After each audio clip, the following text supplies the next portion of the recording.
Can men and women just be friends? I'm going to assume that we all know that the answer is basically no. Why? Why is that the case? Because either A, as the friendship develops, it'll quickly transform into a romance. Or B, the other possibility is that one or perhaps both parties will distance themselves out of fear that the friendship will be perceived, either by the other person or by others, will be perceived as romance when that's not what they intended. So, simply put, the answer is no. If we wanted, for simplicity's sake, to say that friendship could be put on a 10-point scale, 1 representing just an acquaintance, and 10 representing 2 best friends, then a man and a woman may be able to maintain a friendship at around a 1 or a 2, just getting to know each other. But as they climb, spend more time together, become closer and closer, as they climb to a 3 or a 4 or anything higher, you will find that the friendship will turn very quickly into romance. Or, like I said again, they will distance themselves so that it doesn't get interpreted as romance. What is the conclusion? What is the conclusion of all this? The conclusion is that the prospect of romance will stifle the growth of friendship. I'm going to say that again. The prospect of romance will stifle the growth of friendship. The opposite is also true. When romance isn't considered a possibility, you will find that friendships can flourish. Let me give you a simple example that we're all familiar with. Imagine a young group of men or a young group of women that can hang out together, play sports together, have sleepovers together, go swimming together, whatever the case is, and there's no thought of romance because they were raised in a heterosexual environment. They were raised in such a way where homosexuality was not part of the norm. However, as homosexuality or bisexuality and gender fluidity and et cetera, as they become more prevalent in our culture, all friendships are seen as potentially romantic. So what's the effect? Friendships become restrained, become stifled as a result of that. An example I'll give that I think many of you might be familiar with. If you go to overseas, there are many different cultures in the Middle East and so forth, where homosexuality is very, very foreign to the culture. So it's very normal for 2 men to hold each other's hands and walk down the road. And they have no problem to genuinely express their love for one another as friends, because there's no hesitation, there's no thought that this is going to be interpreted as anything other than friendship. This is simply a platonic, non-romantic display of love, but love in the friendship type. Now, I personally didn't grow up in that culture. I grew up in the West in the 90s when homosexuality was beginning to become normalized. And so years later, as an adult, when I was studying overseas, doing my Islamic studies, I couldn't help but feel extremely uncomfortable when a friend of mine wanted to hold my hand and walk down the street with me, being close with me, looking into my eyes, joking with me. It felt very awkward to me. It felt very uncomfortable.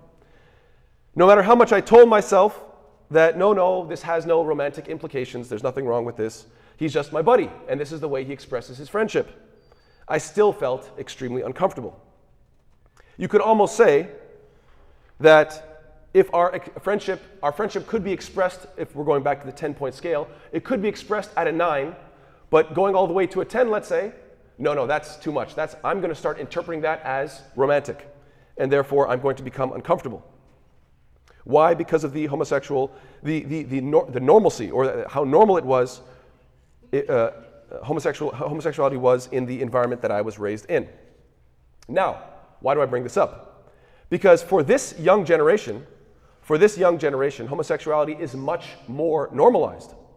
And because of that, they'll interpret acts of friendship as having romantic implications much, much earlier, much faster. So, for instance, if a group of boys want to have a sleepover or swim together or even wrestle, I have heard people question, and maybe even they are questioning themselves, are we more than just friends over here? What's going on? What does this mean? Even in this community, we have certain sports, wrestling, and so forth, and people say, I don't know if I'm so comfortable with you guys doing that, and I don't know what it means, and where are you guys going with this, and people become very uncomfortable. The question is, where does it end? Well, let me tell you an interesting anecdote, because I never thought it would get this far, but apparently it is. One time I was in class with my students who are at the end of high school, and jokingly, I asked the question, will there soon come a time, is there soon going to come a day when young people don't even shake hands or hug each other because it'll be perceived as gay, it'll be perceived as romantic? Is it possible that even a hug, even a handshake? And I was saying this as a joke.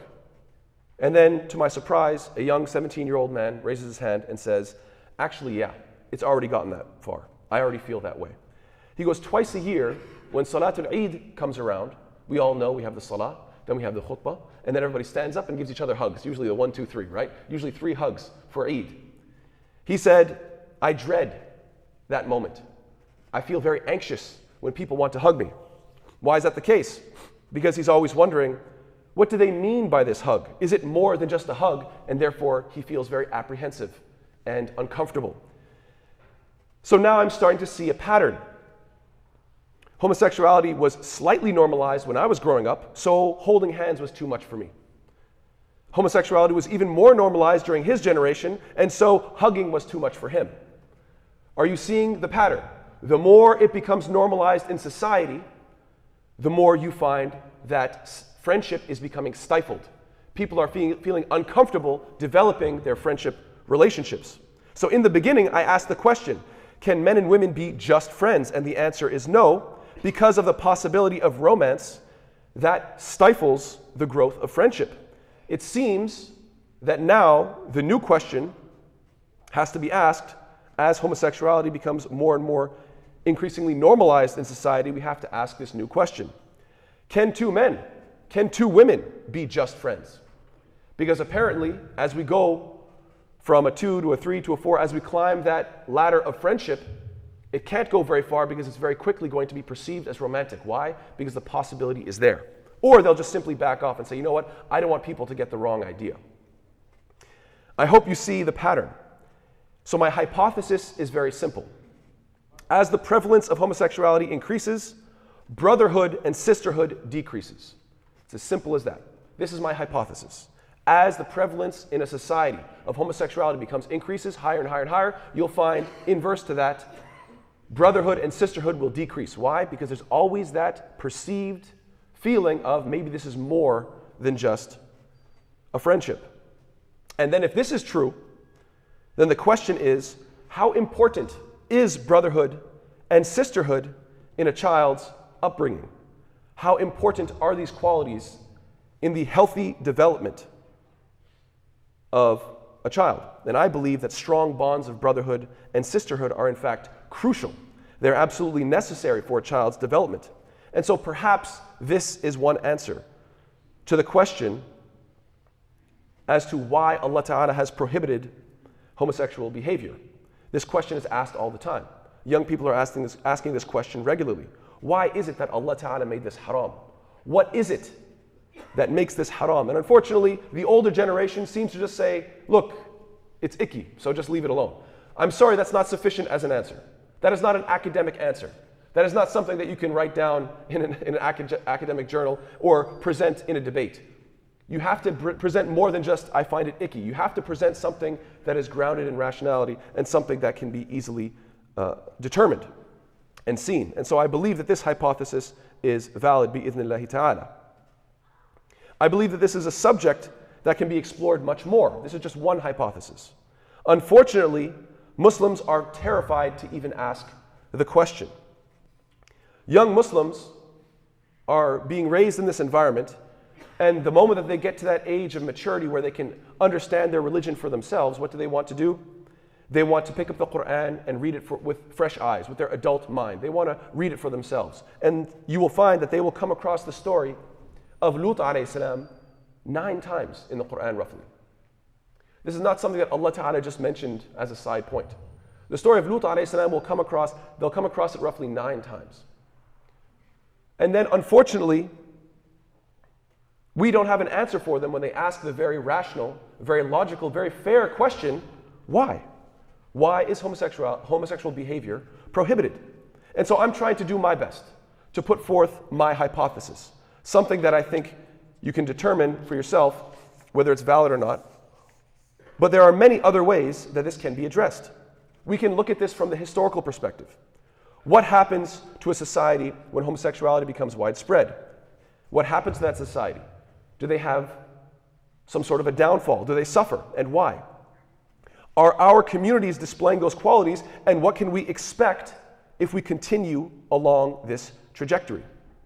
From a biological perspective, we can ask the question, and Muslims should do their own independent research: is there such thing as a gay gene? Now, the answer is probably no, because there's been lots of research to find the gay gene, and it's never been found. And furthermore, just the logical answer, gays don't really pass on their genes. So the idea that they would pass it on, it doesn't really make much sense. But then, thirdly, psychologically speaking, are there causes that lead to same-sex attraction? This is something that Muslims should be researching. But unfortunately, we are avoiding this. There's much research into the question of sexual abuse. Can that contribute to same-sex attraction? What about disconnection from a particular parent? The inability to identify with one's peers, feeling like I don't belong with the guys or I don't belong with the girls, and therefore you feel alienated from them. And then you develop a certain sense of a jealousy and admiration towards them because they're displaying masculinity and femininity, and oftentimes that admiration becomes misinterpreted as a sexual attraction. And another question that we need to ask is what? What percentage of people revert back to heterosexuality? And do they report an improvement in their lives when they do so? We can also analyze this from the medical perspective. What risks does one face when beginning to live this homosexual lifestyle? Whether it be catching various STDs due to promiscuity, how prevalent addiction is in that community, and also the party lifestyle. And socially, we have to ask the question, how do men and women complement each other? And does having the balance of male and female benefit both the sexes as well as benefiting the children that are raised in these households? These are the questions that we have to address. But unfortunately, it seems that as a community, we don't want to address these questions. It seems that for the most part, we're petrified of these questions. And inshallah, we'll talk about that in the second khutbah. Wa sallallahu ala Muhammad wa ala alihi wa sahbihi wa sallam tasliman kathira. Bismillah walhamdulillah wa salatu wa salam ala rasulillah. You know, if you look at Muslims in the West and the pattern of us dealing with da'wah, you would find that, amazingly, in the 90s, Muslims had to deal with the doubts of Christianity. And we know that, I remember back then, lots of videos of Ahmed Deedat debating Jimmy Swaggart. This was a famous debate. Back then, Siraj Wahhaj had no gray hair whatsoever, mashallah, everything was all black hair. He was a young man, he was hosting the debate. And this debate went super viral, became very popular. And then others followed in the footsteps like Zakir Naik and so on and so forth. So how did we tackle the doubts of Christianity? Well, there's a simple, straightforward pattern. You study the subject matter, you write articles about it, eventually those articles develop into chapters of a book, you publish books about it, and then eventually you have debates. Public debates where the public can decide who won. May the best man win. And alhamdulillah, when it came to Christianity, Muslims have been doing that. And you can go on YouTube, look up Islam, Christianity debate, and you'll find so many results. And you can watch one after the other and see who you think won. Well, alhamdulillah, I would say we have been very able to defend our faith. Then came along the 2000s to 2010s, where the atheist movement had its heyday, if you will. The atheist movement became very popular with the four horsemen of the new atheist apocalypse, as they call them. What were their names? Richard Dawkins, Harris, Dennett, and whatever the other, I can't remember. Lawrence Krauss, that was it. Those are the four. The four atheists, these men came out with lots of books, lots of publications promoting atheism. And for that decade, from 2000 to 2010, that's when the atheist movement had a real big push and a big rise. And alhamdulillah, the Muslims rose to the occasion. We put out our own articles, put out our own books, had our own debates, public debates. And alhamdulillah, time and time again, we were able to defend our faith. Since then, I'd say for the past decade roughly, the big question on the table has been the LGBTQ question facing the Muslims, facing the Muslim community. And to be perfectly honest with you, I think we all know that the Muslim leadership has been completely avoiding this question. Nobody wants to put forth any answers as to why. Why is this bad for society? Why did Allah prohibit this? There are full-blown organizations dedicated to combating the doubts that Muslims have, and yet they are completely avoiding this question. We as Muslims have a right to demand better results. But unfortunately, it seems that as a population, we have abandoned the da'wah to homosexuals. We have abandoned the da'wah of Lut alayhi salam. And to be perfectly honest, we have abandoned even the name Lut alayhi salatu salam. Think about it. Think about every single name in the Quran after a righteous person or a prophet. You know people that are named Shu'aib, you know people that are named Sulaiman and Idris, you know people that are named Ibrahim and Ismail and Ishaq. You know people that have all these names. I've even met people named Dhul Qarnayn and Dhul Kifl. And yet I've not met a single person named Lut. Why? Why have we abandoned this name? Why have we abandoned this prophet? Why have we abandoned his da'wah? This seems to be a failure. And to quote Plato, if you will, because it's a very nice quote, he says what? We can forgive a child who is afraid of the dark. The real tragedy of life is when men are afraid of the light. I think that quote rings very true. We have to be able to confront this issue head on. Brothers and sisters, this idea that we are going to now create some sort of animosity with the LGBTQ community, I think is way overhyped. I personally think it is completely unfounded and unrealistic. Think about it from this perspective. Can we study the harms of alcohol and still get along with our neighbors who have alcohol in their fridges? Yes, of course we can. There's nothing wrong with studying alcohol, understanding the negative effects on the body, on the brain, understanding the statistics about drunk driving and how many people die, understanding how many people get into domestic violence cases, family members beating each other up and so forth, hurting each other, even killing each other. We can understand all that information. We can do all the research necessary and still know that my neighbor has alcohol in his fridge and we still get along just fine. True or false? Realistically speaking, probably everybody here has a neighbor who probably has alcohol in the fridge next door, and that's not making any problems for you. So in that same way, we can understand Allah's wisdom behind the prohibition of homosexuality. We can study it more. We can try to understand it from a historical and sociological, from a psychological perspective, and still get along just fine with homosexuals in our community. It shouldn't be a problem. We shouldn't be afraid of this. Unfortunately, we find that most Muslims, they say, look, I want my child to be a doctor, but I don't want him to study anything controversial. I don't want my child to study anything like, from a psychological perspective or a sociological perspective that could get them into trouble. But we need to break this fear and realize that, look, the ummah needs this. As an ummah, we need to study these issues so that we can give a good response to every young Muslim that is having doubts about this issue. So I tried my best. I tried to put forward a hypothesis, but there are many, many other hypotheses that we can study and analyze. And by the way, even from a Shari'i perspective, first and foremost, in a non-Muslim land, we don't establish hudud. We don't establish hudud in this land because we are a non-Muslim land. So you can't be a vigilante and take the law into your own hands. But that being said, even if we were underneath a Shari'i system, even if we were living under Islamic law, the fact of the matter is that the Islamic government doesn't look into your bedroom. You have to do a public act. A person would have to do a public act, sexual act, in order to be punished. But if they just keep that relegated to the bedroom, then what they do in their private life is their own business. The Islamic government is not peeking into people's bedrooms and figuring out what they're doing in the privacy of their own homes. Walhamdulillah. So from an Islamic perspective, we shouldn't be seen as so antagonistic.